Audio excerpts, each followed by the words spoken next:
Masih ingat isi pesan baliho bergambar Anas Urbaningrum berukuran jumbo yang salah satunya dipasang di dekat kediaman Susilo Bambang Yudhoyono?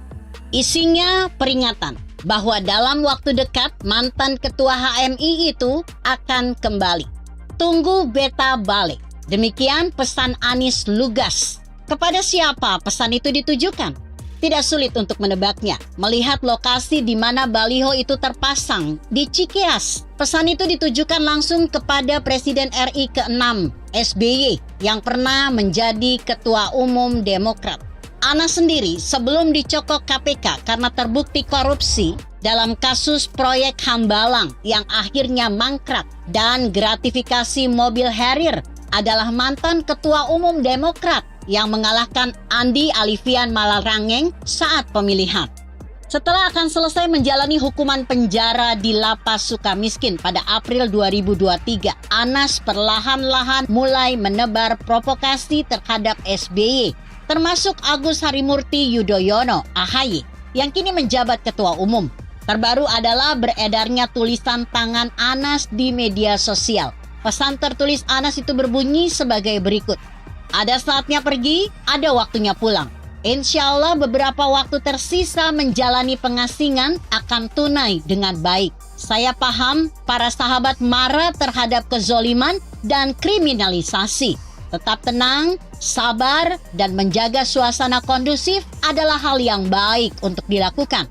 Kita akan terus berjuang bersama untuk keadilan dengan cara yang baik dan penuh tanggung jawab. Salam keadilan. Demikian lugas isi pesan yang di bawahnya dibubuhi tanda tangan dan nama jelas Anas Urbaningrum. Pertanyaannya, apakah selepas dari lapas Anas tetap memendam dendam terhadap orang yang dianggapnya zolim? Dalam hal ini SBY? Apakah lembaga permasyarakatan tidak cukup membuatnya hidup bermasyarakat jika Anas sudah berada di tengah-tengah masyarakat? Apakah tindakan yang akan dilakukannya sebagai bentuk balas dendamnya itu dalam konteks etika politik atau berpolitik dengan etika?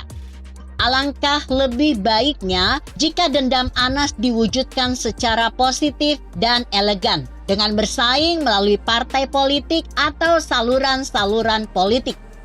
Seperti diketahui, loyalitas Anies telah menyiapkan partai politik bernama Partai Kebangkitan Nusantara atau PKN yang kini diketuai I Gede Pasek Suardika, loyalis Anas yang paling terkemuka.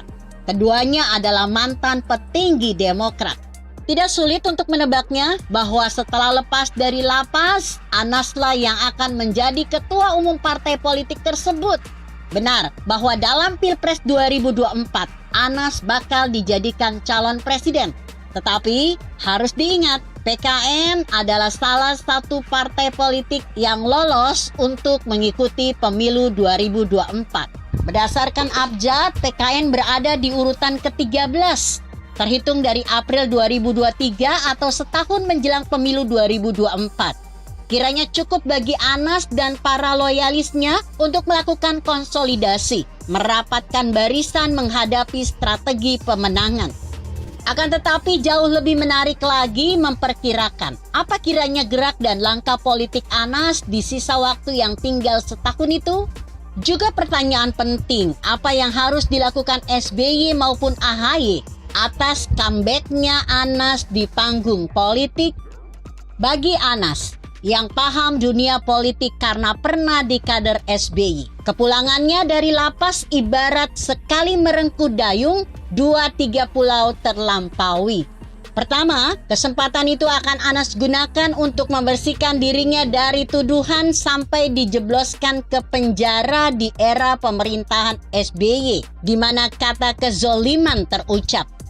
Kedua, melampiaskan dendam politik baik terhadap diri SBY dan juga partai yang pernah membesarkannya, Demokrat. Ketiga, membranding dirinya sebagai politikus yang kembali setelah keluar dari penjara akibat dizolimi. Dengan branding yang dipersiapkan, Anas akan dipersepsikan sebagai orang yang tidak bersalah tetapi dipaksa masuk penjara oleh kezoliman. atau dengan kata lain, memainkan playing victim. Sinyalemen itu terbaca dari pernyataan I Gede Pasek Suardika yang mengungkapkan kejanggalan atas Anas yang merupakan terpidana kasus korupsi proyek Hambalang saat SBY menjabat Presiden RI hingga masuk lapas Sukamiskin. Kejanggalan lain muncul ketika Anas ditersangkakan menerima gratifikasi Toyota Harrier. Sementara dalam sidang peninjauan kembali atau PK, hal itu tidak terbukti.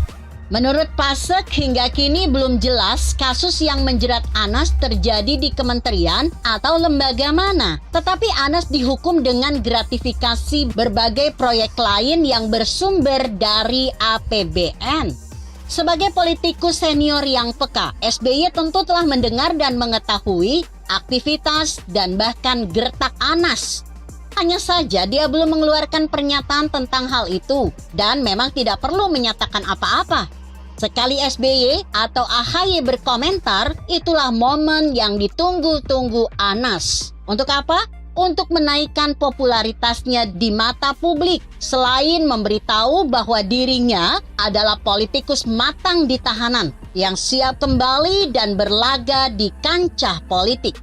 Dalam konteks capres dan koalisi partai, sekecil apapun PKN dan khususnya Anas, ia akan dan selalu menjadi antitesis SBY, AHY, dan Demokratnya. Artinya, bagi Anas, haram hukumnya menjadi pendukung koalisi di mana di dalamnya terdapat unsur Demokrat. Yang semisal koalisi perubahan yang digadang-gadang beranggotakan Nasdem, PKS, dan Demokrat. Anas akan menjadi antitesis koalisi perubahan tersebut. Dengan demikian, terbuka peluang bagi koalisi lain, semisal Koalisi Indonesia Bersatu, Koalisi Kebangkitan Indonesia Raya, dan PDIP yang belum berkoalisi untuk memanfaatkan keberadaan Anas. Paling tidak untuk menghadapi koalisi yang di dalamnya ada Demokratnya itu. Setidak-tidaknya PDIP bisa memanfaatkan Anas dengan merekrut PKN sebagai skoci meskipun belum memiliki kursi parlemen. Bagi Megawati, selaku Ketua Umum PDIP, kesumat politiknya terhadap SBY belum selesai akibat 2 kali kekalahan Pilpres yang menyakitkan. Sehingga Anas akan dijadikan amunisi tambahan khususnya untuk menghadapi SBY atau AHY dan Demokrat yang berada di koalisi tertentu. Bagi AHY, selaku Ketua Umum Demokrat, kehadiran Anas harus dimanfaatkan untuk semakin mengasah kemampuan berpolitiknya, menunjukkan dengan bukti bahwa ia lebih mumpuni dari Anas. Semakin smart dalam bernarasi, mengembangkan isu kerakyatan, memperkuat soliditas partai, dan jangan terpancing oleh provokasi Anas yang mungkin akan semakin sering dilemparkannya.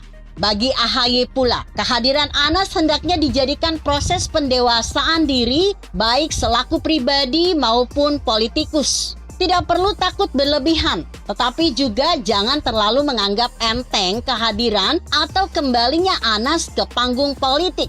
Sosok matang dalam berpolitik yang mungkin belum dikenalnya. AHY sesekali boleh mengatakan EGP. Emang gue pikirin, menanggapi provokasi Anas, tunggu beta balik. Tetapi cukup sekali itu saja.